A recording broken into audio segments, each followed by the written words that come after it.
Welcome back to Community Conversations.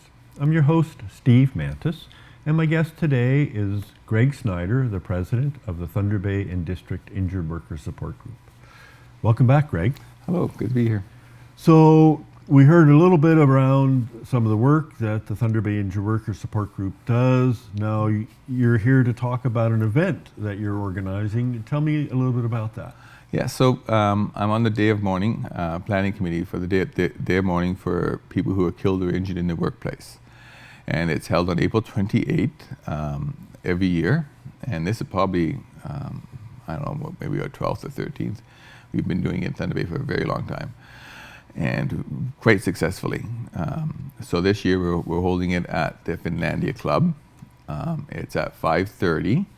There'll be speeches and stuff inside, and then we will go outside to lay a rose at the monument, and then we go back inside and there's a meal and stuff to held. So we're involved with it. The Thunder Bay Dist Workers Group make up some of the members on the organizing committee. Also the Labour Council, the Thunder Bay District Labour Council, have some members on the committee, and the Occupational Health and Safety Center, Boucher from that group also sits on the board, so that organizes it. So it's a multiple groups that are involved in bringing it forward and putting on the presentation. So it's very good.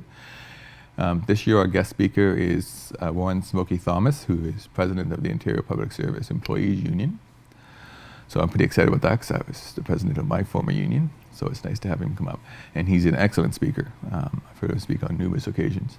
He's very good, and we dedicate it every year. So I think we will be having it dedicated to somebody this year, but I'm not. We haven't finalized that with the family. So this is dedicated to a worker who's died on the job. To a worker who's died on the job in the Thunder Bay area the previous year. So we don't. If somebody died this year, we won't do it. We just feel it's too close to the for the family and stuff. And we check with the family first to make sure they're okay with it. And if they want to participate, we certainly allow that. So tell me a little bit more about the Day of Mourning. What's the purpose of the event, and what's the significance of the day? Okay, so it started in Sudbury, or the Sudbury area, a mining fatality at the time, I believe.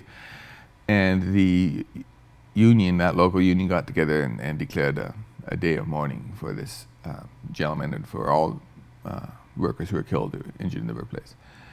And it caught on from there. This is back in the 70s or 80s? Or? I think it's the 90s, but I could be wrong. Okay. The history I'm not that good on, I'm sorry, but so it's progressed from that point. So I know for a fact it comes from Northern Ontario. And it's over 100 countries now recognize the Day of Mourning and have ceremonies to recognize those workers who are killed or injured in the workplace. So it started right here in Northern Ontario and it spread to over 100 countries. Over 100 countries. Yeah. All happens on the same day. This all happens April 28th. April 28th. Yeah. And we have it's mourn for the dead and fight for the living.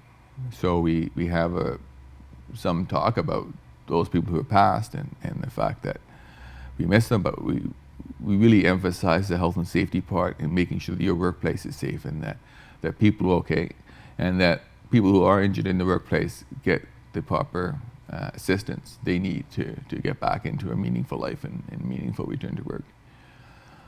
So that's what the day's all about. So is this a big issue in Ontario and Canada? Like, is there a lot of fatalities and accidents? More than one a day across Ontario. You don't always hear about them. It doesn't seem like there's that many because you don't.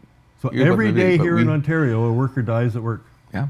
Or as a result of injuries or illnesses at work. Mm-hmm. Yeah, and that's serious. And that's just talking about really the ones that are recognized by WSIB. I mean, if you look at disease and stuff, and some of them that aren't recognized, and we're still fighting for disease and for those invisible disabilities that happen to people, and they're serious. It's a serious issue, and we were just now getting into post-traumatic stress disorder and learning about the causes of post-traumatic stress disorder.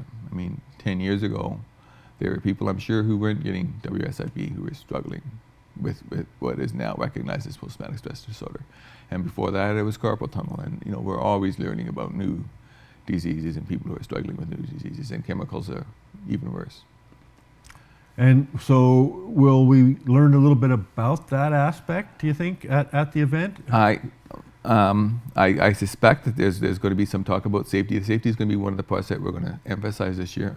We are going to have a table set up with information from the Occupational Health and Safety Center. It does a lot of stuff around workplace safety, so they're going to have their material out for people to see, and we're going to have some of the unions, I think, are going to put out some of their health and safety material as well on those tables. So there's information there. And Smokey Thomas is the president of the Ontario Public Service Employees Union, and they represent the jail guards, which we had an incident last year about a jail guard being held by the prisoners. Right. And I know they have some serious safety issues with the jail, so we may be hearing something about that. He also represents the Ontario Worker Advisors, who work with injured workers and on their appeals. And he may have some words to say about the lack of staffing that is going on in that location. So I think there's going to be quite a bit of interesting stuff to discuss that in. Well, along the lines, as you say, the post-traumatic stress disorder, there's increasing interest and emphasis on mental health and good mental health in the workplace. Mm. And just last week in the news, they talked about a fellow in Prince Edward Island who had a heart attack, and workers' compensation covered him because he was being harassed, and there was a poor kind of support environment in the workplace, similar kind of to your workplace. I think it was a support worker in a group home. Yeah, and that's and in those kinds of circumstances, those are probably the most vulnerable, because you're talking about maybe 10 employees in a group home, you know, all told. And so if 2 or 3 of them want to do some bullying, it's very vulnerable. But you are vulnerable everywhere. And injured workers and workers with disabilities suffer that quite a bit, because they're felt not to be doing everything they should do if they're coming into an accommodated work site, and the employer can't share what their accommodations are or the reasons for their accommodations. And often their co-workers feel that they're just slacking off, and they will give them a hard time and harass them.